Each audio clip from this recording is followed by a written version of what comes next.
사실 어떤 부모도 자녀를 불행하게 하고 싶어 하지는 않습니다. 우리는 누구나 좋은 부모가 되고 싶다고 생각하지만 어떻게 해야 좋은 부모가 되는지에 대한 방법은 막연하게 다가옵니다. 자녀의 행복을 위해 스스로 놓치고 있는 것이 있지 않을까요? 이번 영상에서는 자식을 불행하게 만드는 부모의 특징과 그에 대한 주의할 점들을 알아보면서 어떻게 자식과의 건강한 관계를 가진 부모가 될 수 있는지에 대해 이야기해 보려고 합니다. 첫 번째, 자식을 통해 노후 꿈을 이루려는 부모. 자식을 불행하게 만드는 부모의 또 다른 특징은 자식을 자신의 노후 수단으로 생각하는 것입니다. 일부 부모들은 자녀에게 투자를 하면 성공하여 나의 노후에도 도움이 될 것이라고 내심 생각하는 경우가 있습니다. 그러나 자녀를 노후 대책으로만 생각하는 것은 권장되지 않으며 오히려 노후 파산으로 이어질 수 있다는 점을 명심해야 합니다. 15년 전에는 자녀가 부모에게 경제적 보답과 책임을 해줄 수 있는 시대였지만 지금 21세기에는 고성장 시대의 끝과 함께 그런 시대는 이미 저물어간 지 오래입니다.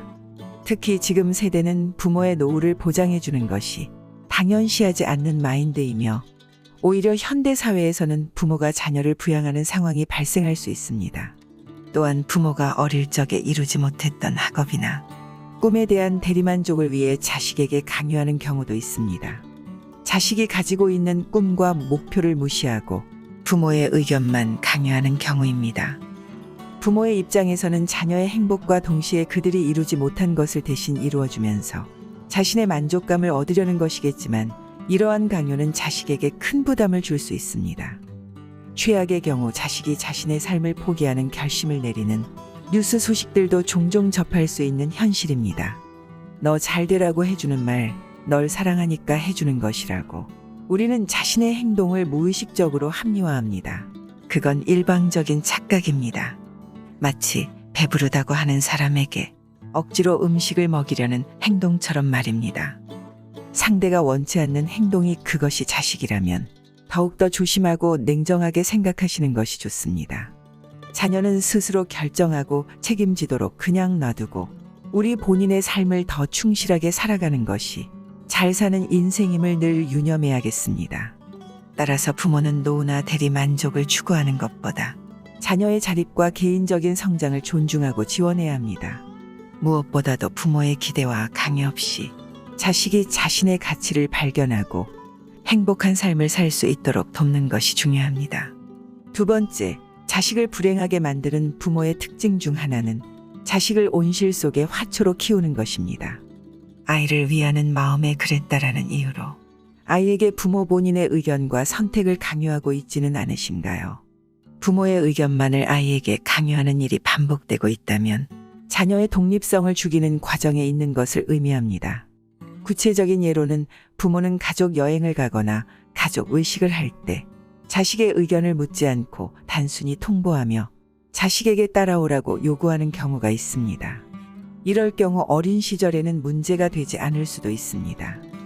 하지만 점점 나이가 먹음에도 스스로 생각하는 능력을 키우지 못하고 수동적인 사람이 되는 결과를 가져올 수 있습니다.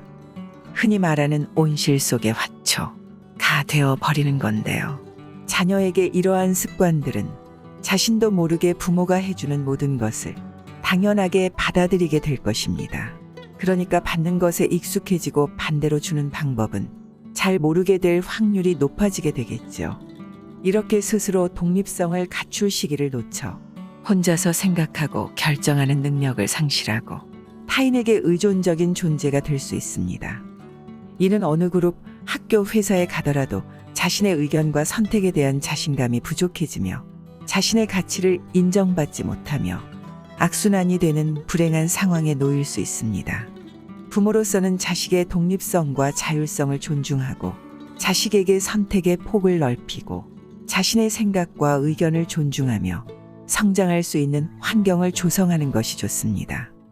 이를 통해 자식은 사회에서 스스로의 가치와 능력을 발휘할 수 있는 자립적인 존재로 성장할 수 있을 것입니다. 세 번째, 자식을 불행하게 만드는 부모의 또 다른 특징은 자녀에게 경제관념을 가르치지 않는 것입니다. 현대의 풍요로워진 21세기에서도 부모들이 자녀에게 경제적인 교육을 제대로 해주지 않고 부모의 재산에만 의존하려는 자녀들이 존재합니다. 이를 흔히 자식을 향한 열린 지갑이라고 말합니다. 국제적으로도 한국 부모들은 자녀에 대한 무분별한 지원이 큰 문제로 평가되고 있습니다. 많은 교육비를 투자한 것도 모자라 자녀가 결혼할 때 대출을 받아 지원해 주는 것을 당연시 여기기도 하며, 더 심각한 것은 결혼을 떠나 사업자금이나 생활비, 교육비 등의 명목으로 손을 벌리는 자녀들이 적지 않다는 점입니다. 흔히 자식 이기는 부모 없다라는 말이 있습니다. 이런 식으로 자녀에게 무분별한 지원을 하다가 자녀의 사업이 실패하거나 돌려받지 못하면 가난한 상황에 빠지게 되고, 이는 노후 파산으로 이어질 수 있습니다. 따라서 우리는 자식에게 경제적인 교육을 제공하고 자녀의 경제적인 자립심을 갖게 해야 합니다. 자녀에게 수학과 영어만 강조하지 않고 돈 관리와 경제적인 자립에 대한 이해를 가르쳐야 합니다. 이를 통해 부모에게 얹혀 살거나 부담을 주는 캥거루족이 되는 상황을 방지할 수 있습니다. 금융교육은 명문 대학 졸업장보다도 훨씬 중요한 것입니다. 그러나 이를 실현하기 위해서는 부모 스스로도 자녀에 대한 집착에서 벗어나야 합니다. 특히 저금리 저성장 시대에는 소비를 조절하고 절약하는 개념과 능력을 가르쳐야 하며, 부모의 자산 상태와 노후 계획에 대해 자녀들에게 정확히 설명하고 중요성을 공유해야 합니다. 또한 부모의 재산 소유권은 부모에게 있음을 명확히 해야 합니다. 그렇게 하지 않는다면 자식은 실패를 해도 부모가 도움을 주겠지라는 마음으로 결국 부모에게 해를 끼치는 자식으로 성장할 수도 있기 때문입니다. 사실 어떤 부모도 자녀를 불행하게 하고 싶어 하지는 않습니다. 부모가 아닌 자녀의 입장에서 자녀가 행복해질 수 있도록 노력을 해야 하며, 자유롭게 자신의 꿈과 목표를 향해 성장할 수 있도록 우리는 그들을 지켜봐주고 응원해 주어야 합니다. 이는 부모가 자녀에게 줄 수 있는 가장 큰 사랑이며 선물입니다. 더불어 우리는 우리 자신의 삶을 즐겁게 살아가야 합니다. 우리의 행복과 만족도가 자녀의 삶과 방향에 긍정적인 영향을 주기 때문입니다. 우리 스스로 자녀에게 좋은 롤모델이 될 수 있도록 부모 스스로 본인의 가치와 열망을 발견하고 실현하는 것부터가 자녀와 부모 서로 간의 큰 행복이 될 수 있을 겁니다. 오늘 영상 시청에 감사드리며, 우리 함께 가족의 행복과 성공을 위해 노력해 나가는 좋은 부모가 되기를 기대합니다. 감사합니다.